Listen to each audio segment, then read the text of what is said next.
Dimitrios Pagortis, the man behind the deal, the Santa Fe shooting. He was 17 years of age and lived in Santa Fe, Texas school district. Nobody knows exactly why he did what he did. However, his father has been reported saying he has been bullied.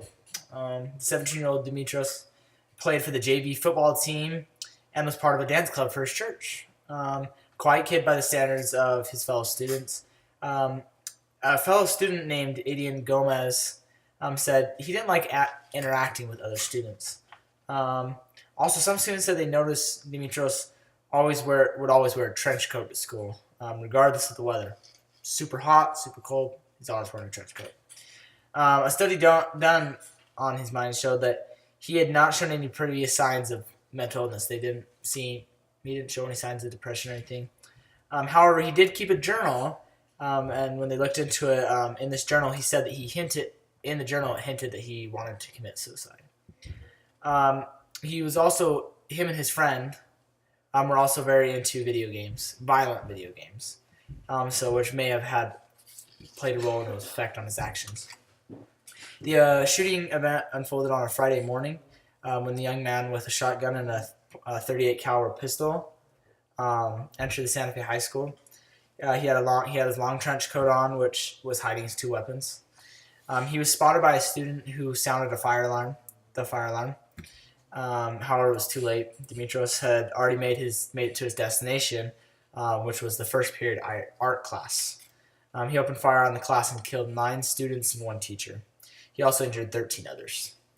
After the officials arrived, he turned himself in. He said that he was too afraid to commit suicide after the shooting.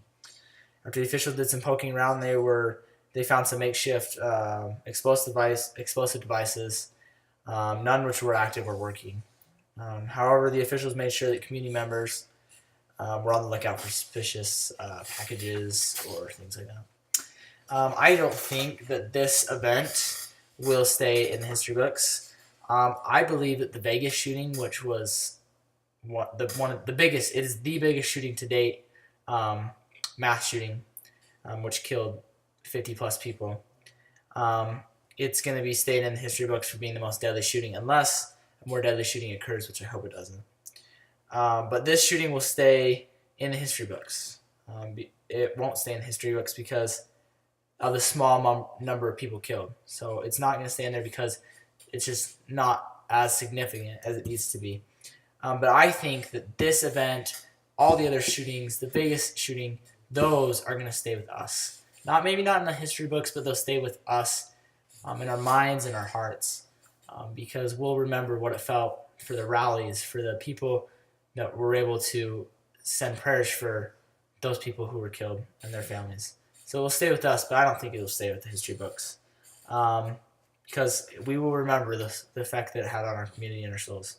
So I hope that no new shootings will come up and none will ever make the history books.